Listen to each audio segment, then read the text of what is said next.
Está no ar o Disrupt Podcast, com Alexandre Barbosa, Alfredo Copete convidados.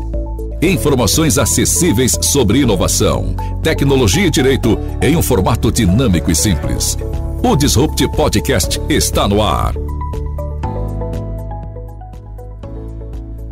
Olá, meus amigos, olá, minhas amigas. Estamos mais uma vez aqui no Disruptcast. Hoje estou sozinho no Disrupt, sem o meu querido amigo Alexandre Barbosa, mas com uma pessoa muito importante na área de governança e análise da inteligência artificial. Meu querido amigo André Paris, boa tarde, como está? Boa tarde a todos. Tudo bem por aqui e por aí? Tudo certo, André. André é um estudioso da inteligência artificial. Nós nos conhecemos num congresso lá em Vitória. Ele está em Vitória agora, né? Acho que está em Vitória, mas né, sua residência, enfim, domicílio é em Vitória. E nós conversamos bastante sobre a regulação da inteligência artificial nesse congresso, sobre governança. E André tem alguns livros que tratam de LGPD, de compliance, que é um dos temas também que a gente aborda sob o ponto de vista da inovação aqui no Disrupt. Aí convidamos o André para ter essa conversa, né? Conversar um pouco sobre a inteligência artificial, a governança em relação à inteligência artificial. Conta um pouco para nós, André, o que isso significa, né? Na medida em que a gente sempre está, hoje, cada vez mais atrelados, né, à questão da inteligência artificial. A gente nem percebe, né, mas ela está sempre nos acompanhando.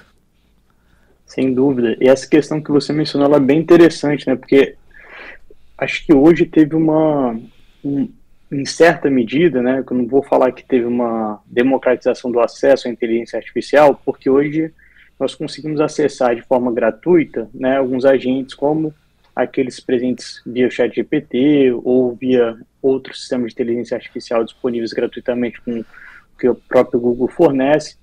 Mas se a gente ainda olhando, né, para o cenário nacional, a gente não tem ainda uma porcentagem completa de cidadãos brasileiros que acessam diariamente a internet. A gente não pode considerar também que essa democratização ao acesso a esses sistemas de IA é tão ampla assim, né? Mas se a gente comparar dos últimos 5 anos para cá, onde é que ninguém acessava, a gente já está vendo isso fazendo cada vez mais parte da nossa vida. E antes isso já fazia parte há 5, talvez até 10 anos, né, alguns sistemas já um pouco mais simples, que faziam parte da nossa vida, mas era meio velado, né? Então, por exemplo, sistemas de análise de risco de crédito, né, já eram utilizados. Algumas empresas se aventuraram numa época em tentar implementar no seu processo seletivo e depois deram um passo atrás porque viram que os resultados traziam alguns vieses. E aí, já entrando na pergunta inicial que você fez, né, perguntando o que seria mais ou menos essa questão da governança em sistemas de inteligência artificial, seriam basicamente aqueles esforços destinados pelos desenvolvedores, especialmente, mas também depois para quem está implementando essas tecnologias e para aqueles que as estão utilizando, para tentar mitigar, por exemplo, esses vieses presentes, tornar as IAs mais explicáveis, até para que esses vieses possam ser identificáveis, já ter preocupações éticas desde o início do desenvolvimento. Então, quais são os impactos que essa tecnologia pode trazer para aquelas pessoas que vão ser afetadas direta ou indiretamente? E tendo essa preocupação, né, esse ethics by design, já desde o desenvolvimento da concepção do sistema, como que eu posso desenhar ele de uma forma que ele vai mitigar esses riscos, antes mesmo que eles se materializem, né? Ao menos mitigar, se não conseguir prevenir eles completamente. Não, exatamente. Eu lembro que, né, nesse congresso no qual trocamos algumas ideias, etc., você fez uma apresentação sobre o controle da inteligência artificial em certos conteúdos, né? Na verdade, era uma normativa, acho que você estava se valendo de uma normativa internacional que já previa certos problemas da utilização da inteligência artificial em certos conteúdos, como questões atinentes a dados sensíveis, etc. Como isso prospera, como isso acontece, André? a gente sabe que a governança e mais propriamente a regulação de condutas, ela sempre chega tarde, né? Ela chega depois que as coisas já estão acontecendo, né? Isso faz parte do mundo da vida, no mundo jurídico propriamente dito, isso é muito normal, né? No mundo da política também. Mas como isso acontece dentro da estrutura da inteligência artificial, na sua perspectiva, que é um estudioso da área e está desenvolvendo uma tese, né, sobre a questão, né, da regulação da inteligência artificial? Perfeito, exatamente, né? Especialmente, talvez, no âmbito da tecnologia, a lei sempre chega atrasada. Por isso que essas regulações, as que estão sendo elaboradas, promulgadas atualmente, elas têm tentado ter conceitos mais abstratos, né? Ou seja, tratar de princípios, não tanto de regras, exatamente para tentar traçar diretrizes que vão poder ser adaptadas na medida que a tecnologia evolui, e eu acho que a gente vai ter cada vez mais esses saltos exponenciais no que a tecnologia é capaz de fazer. Então, se a gente tentar realmente prever o que ela vai fazer daqui a 5 anos, a gente vai estar com certeza fadado ao fracasso, porque até essa tecnologia saiu, até essa legislação sair, a tecnologia provavelmente talvez a gente já tenha passado esses 5 anos, né? A gente sabe como é que é o processo legislativo, ele é lento, a gente tem inclusive projetos de lei aqui querendo regular já a inteligência artificial, se baseando muito nessa norma que você comentou, que é a Diretiva Europeia sobre Inteligência Artificial, e que lá, o que ela buscou regular? Diferentes tipos de sistemas de inteligência artificial com base no risco que ela apresentava. Então, com base no risco, nós teríamos aquelas IAs que são proibidas, aquelas IAs que são de alto risco, aquelas IAs que não são de alto risco, mas que merecem uma atenção especial, estão de forma mais ampla permitidas. E mesmo essas IAs proibidas, eu lembro que eu comentei naquela ocasião, que é uma questão que eu achei muito interessante, elas são proibidas, mas dependendo do uso elas não são, então elas não são totalmente proibidas. Então, algumas dessas exceções, quando o Estado vai utilizar elas para fim de vigilância pública. Isso é uma preocupação que nós, como indivíduos, devemos ter, já que a maximização das práticas de vigilância que uma inteligência artificial pode trazer, pode fazer com que aquela distopia que Orwell pensou a escrever em 1984 seja fichinha comparado com as potencialidades que a inteligência artificial traz. Então, se vocês se recordarem de trechos do livro ou do filme, para quem teve a oportunidade de ver e ler, quem não o fez, recomendo fortemente, mas lá existiam câmeras que monitoravam através da teletelas, né, se não me engano, saiu assim a tradução, o partido, ele, como era chamado, né, o órgão que controlava aquela sociedade, ele monitorava através de pessoas que estavam vendo no tempo real tudo o que acontecia dentro das habitações de cada cidadão. Hoje em dia, com inteligência artificial, isso não é mais necessário. Com inteligência artificial, você pode colocar treinar ela com algumas palavras-chave para ela identificar quando alguém está falando mal do governo. Você pode utilizar tecnologia de reconhecimento facial para você ver quem está dentro de uma habitação. Você pode utilizá-la para identificar microexpressões faciais. Então, já naquela primeira cena lá do filme, enquanto está todo mundo reunido naquele teatro, aí já ia identificar ali quem estava fingindo ou não o apoio ao partido, através das microexpressões faciais. Então, por isso que eu digo, né, a inteligência artificial, ela traz uma possibilidade de violação aos nossos direitos e liberdades individuais que ou sequer seria capaz de imaginar naquela época. A potencialização para o bem ou para o mal é muito alta. Exato, você está falando então do livro 1984, né, do George Orwell. É uma distopia não tão distópica assim atualmente, né? É um livro escrito na data ao contrário do nome do livro, né, que é em 1948, logo após a Segunda Guerra Mundial. Ele cria uma sociedade na qual é hipervigilada, né? Nós temos uma semelhança muito forte do livro com o tal do Big Brother, né? Então, para a gente se situar nessa questão. E claro, a questão do Big Brother é que ali todas as pessoas assinam um contrato dizendo que abrem mão de certa parte da sua intimidade, privacidade, etc. Mas, no tocante à inteligência artificial, isso não é verdade, né? Ninguém abriu mão da sua intimidade, da sua privacidade e permitiu, seja quem for, sejam corporações privadas ou o próprio governo, de acessar dados ou acessar, né, digamos assim, leituras pessoais, né, íntimas de cada um para fazer certas análises. Isso é um grande problema, né, que eu realmente, do ponto de vista pessoal meu, não sei se nós temos muita saída sobre isso, né, porque por mais que haja certa estrutura de controle, né, controle, eu digo, de proteção aos direitos individuais de cada um, nós estamos hoje num outro paradigma, né, dessa estrutura de direitos fundamentais, de proteção, né, daquela célebre frase do ser deixado em paz, né? Acho que isso ainda está muito presente na nossa vida, por um lado, mas por outro lado está muito incompreendido, né? A gente não consegue compreender que a nossa intimidade ela não é mais tão íntima assim, né? O que tu acha disso um pouco, André? Com certeza. E eu sou um profissional que atua na área de proteção de dados, né, além de ser a minha área de pesquisa também. E aqui em casa, né, às vezes a gente tem umas lutas que nós perdemos. Então, aqui nós temos aquele robozinho que passa limpando. Para ele funcionar, na verdade, ele exige isso, né, que você conecte ele à sua rede de Wi-Fi. Mas, na verdade, ele não precisaria disso para funcionar. Só que para que ele exige isso? Né? É uma fabricante chinesa desse robô. Exige isso para que ele possa ter acesso aos seus dados de navegação, tudo que você fez enquanto você estava utilizando o seu Wi-Fi. E esses dados são compartilhados para que depois possa ser compartilhado de forma muito...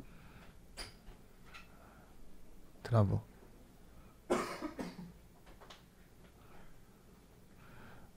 Retornei? Acho que voltou. Perfeito. Uma travinha. Bom, e nós sabemos que um dos países que utiliza muito bem no sentido de maximizar o potencial que a inteligência artificial possui para aumentar esse controle social é a própria China, né, que é a fabricante desse robô. Então, em regimes que têm uma tendência mais autoritária, é muito preocupante o que isso pode trazer com essa quebra de privacidade. Já é preocupante com o que corporações podem ter, tendo acesso a esse. Mas se você junta esse acesso que nós temos através de tecnologias que envolvem a internet das coisas, né, em que você consegue programar ou ter acesso, hackear, até mesmo falando que já de riscos cibernéticos também, né, então, Smart TVs, a sua geladeira agora é smart, o seu fogão, tudo na sua casa vai se tornando smart.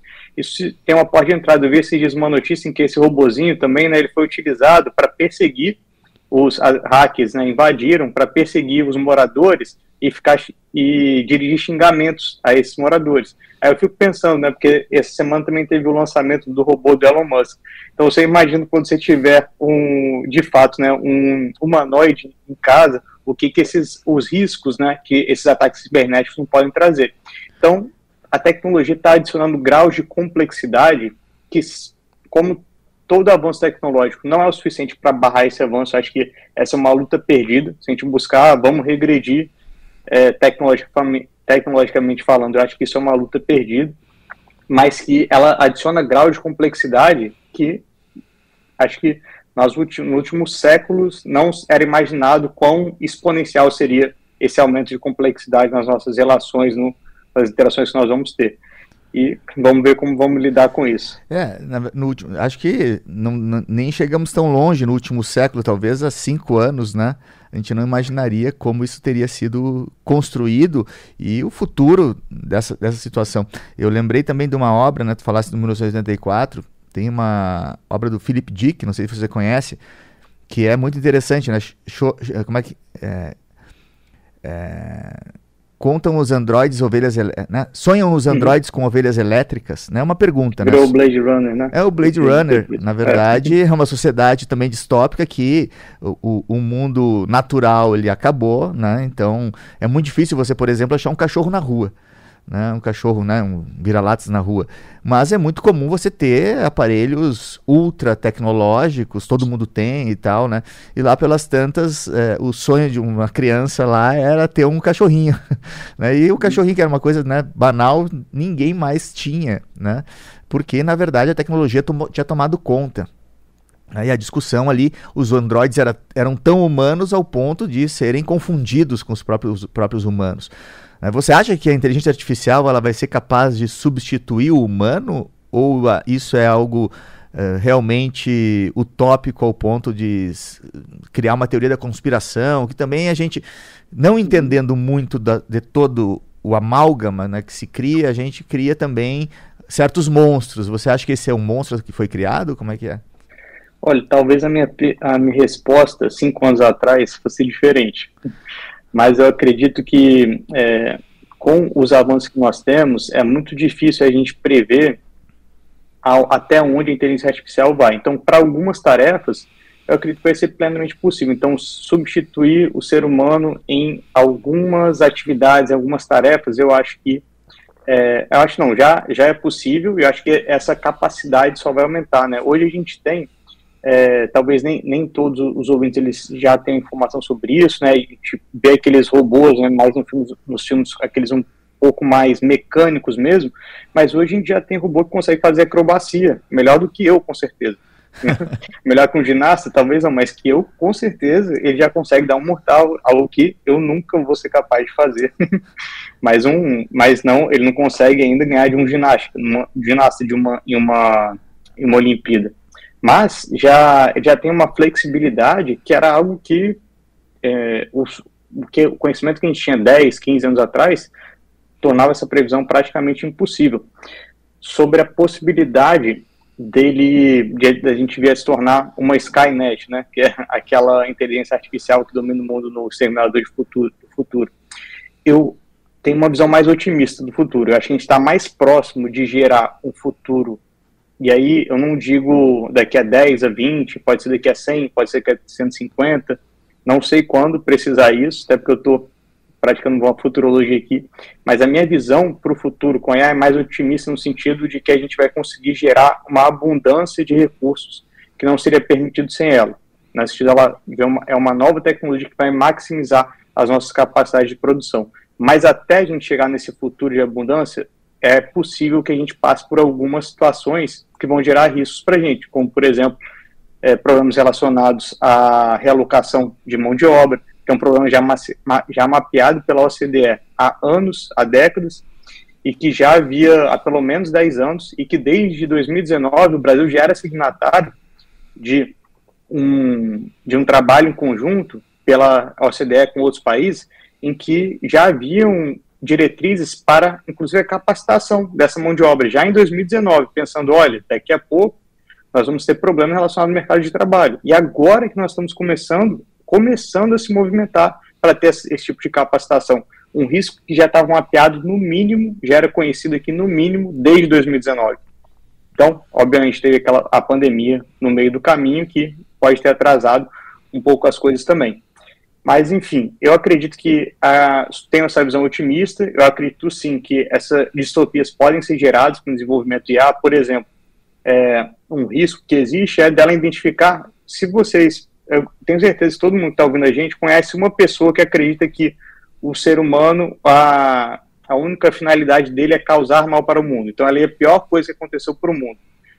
Uma IA, interpretando essa informação que foi lançada, pode interpretar no sentido de que, para que o planeta possa ser otimizado, o ser humano tem que ser destruído. Mas esse tipo de preocupação já faz parte de preocupações dos desenvolvedores. Então, os sistemas já estão sendo desenvolvidos para que tenham confronto de informações, para que não tenham uma posição tão extremista assim. Vieses vão acontecer até que ele possa ser ajustado, mas essas posições extremistas, eu acho difícil elas prevalecerem já no desenvolvimento das IAs. Eu acredito que, como tu bem falasse, vieses são inexoráveis, são inevitáveis, né? A gente, mesmo sem IA, a gente tem algumas condutas, né? Alguns comportamentos enviesados, e isso faz parte do homem, né? Do ser humano. Mas eu acredito que haja uma possibilidade, aí entra diretamente na questão do que tu coloca, do tema sobre governança. Há uma possibilidade de fazer uma governança das IAs. Eu acho que isso é fundamental se dizer que há uma possibilidade de governar a IA a partir dos prismas pré-determinados pelo próprio ser humano, né? Mas, diante dessa afirmação que eu estou dando, como que tu acha que tem que ser a análise do risco da IA? Porque eu também não acredito que uma análise tradicional de riscos a partir de certas certas percepções de probabilidade vão dar conta disso. Por quê? Porque a IA está extremamente em evolução. É uma evolução que ela é potencializada, né? Ela não é uma evolução linear, ela é muito potencializada. E o risco, ele precisa de informações anteriores, pretéritas, para que ele possa ser determinado para diante. Né? Para dizer, há um alto risco, há um médio risco, há um baixo risco, impacto, etc. Numa perspectiva dessas, como você acha que deveria ser uma análise de risco de IA na medida em que a tradicional análise de riscos ela seria insuficiente? Perfeito. Bom, inclusive, pelo fato de que a análise de risco ela envolve cenários de incerteza, se você tem certeza que algo vai acontecer, ele deixa de ser efetivamente um risco, né? Ele já é um evento certo, não um evento incerto. E como você bem colocou, essa exponencialidade no aumento da capacidade da IA, ela torna muito mais complexo essa análise de risco. Então, o que se tenta fazer é prever ao máximo, já no desenvolvimento, os eventuais impactos que essa IA pode trazer, então, para o mercado de trabalho, os viéses que ela pode conter, quais são os riscos dela ser utilizada de forma negativa por um usuário, mas, à medida que ela vai sendo implementada, novos riscos necessariamente vão. Isso é muito próprio da tecnologia, essa ideia de testar para depois ir corrigir de forma rápida os eventos que se materializarem negativos. Então, talvez os ouvintes vão se lembrar, logo quando o ChatGPT surgiu, tinha gente que conseguia perguntar para ele como criar uma arma, por exemplo, como criar uma arma de fogo. E logo depois eles já corrigiram isso, porque foi algo que passou ali fora do radar. Vieram perguntas assim, o ser humano ele é sensacional, perguntas como é que eu acabo com a humanidade, como eu crio a bomba atômica, foram perguntas assim realmente destrutivas, vamos acabar com a humanidade. Eu não sei se houve a resposta, mas assim, foi uma das primeiras... os primeiros questionamentos que se fez ao GPT, né, depois de ele ter sido lançado para o mercado, né? Sem dúvida. E essa criatividade é uma das coisas, né? Faz parte da nossa criatividade, né? Esse tipo de indagações que chegaram para ele. É algo que vai ser difícil para replicar, mas eu não sei até quando ela não vai conseguir replicar. Das linhas de pesquisa que eu estou conectando também é sobre IAs, inteligência artificial senciente, que é aquela inteligência artificial que ela vai chegar bem próxima de ter uma consciência humana, se eu puder simplificar dessa forma. Então, ela vai ter consciência da sua própria existência, ela vai ter seus próprios desejos, ela vai sentir dor, sentir sofrimento, ela vai querer buscar a sua própria felicidade. Quando ela chegar nesse estágio, e aí tem pessoas que acreditam que ela nunca vai chegar. Eu já acho difícil a gente falar nunca hoje para sistemas de IA.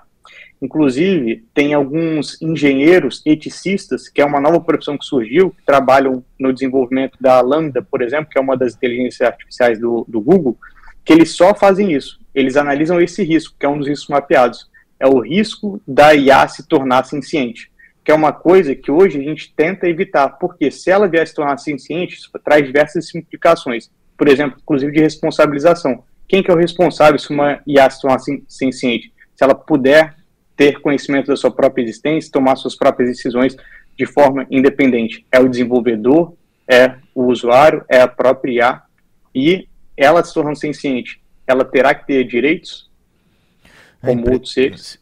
Tu tocasse realmente no ponto, né? Até porque a grande defesa da humanidade é a consciência de si, coisa que a inteligência artificial até então não tem, né? Mas, claro, a evolução está mostrando que a tecnologia está trabalhando para que isso ocorra, né? Me lembrou também uma série antiga, acho que da HBO, sobre que era o Western World, se não me falha a memória. Não sei se você já viu essa série. Muito boa, excelente, sensacional, recomendo. Né? Exatamente, porque é um momento em que a inteligência artificial, né, na verdade é uma situação num parque de diversões, né, num mundo do Velho Oeste, em que as pessoas, né, muito abastadas iam lá para se divertir. Elas matavam as inteligências artificiais em duelos, etc., e elas não morriam, e aí depois as inteligências artificiais voltavam, né? Só que lá pelas tantas, essas inteligências artificiais, elas tinham memória, elas memorizavam o que estava acontecendo dentro dessas batalhas, dentro desses confrontos, desses duelos, e isso fez com que elas se revoltassem contra as estruturas humanas, né, contra os próprios humanos que criaram dentro desse Western World. É uma série muito interessante, né, que fala um pouco disso, cria esse grande dilema que, no fim das contas, é um dilema ético, né, André? O que tu acha? Dúvida.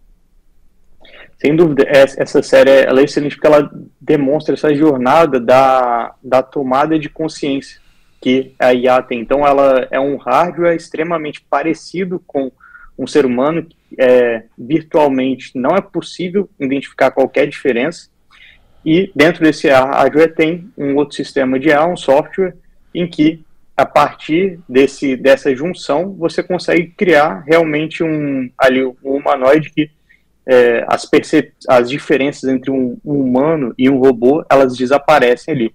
A única coisa que ainda se mantinha era essa programação que eles possuíam, que tornavam eles não tinham a capacidade de autodeterminação como nós temos, até determinado ponto. Aí a jornada, não vou dar muito spoiler para o pessoal assistir, mas a série passa por essa jornada em que as IAs vão ganhando essa capacidade de autodeterminação, que sem dúvida é uma das características essenciais para a gente determinar se é senciente ou não. Exato. Então fica a dica, a série se chama Western World, é da HBO, uma série mais antiga, mas muito atual, né? E infelizmente não temos tempo para mais nada, né? Hoje o Alexandre não está aqui para encerrar comigo o programa, mas eu quero agradecer muito ao André Paris, né?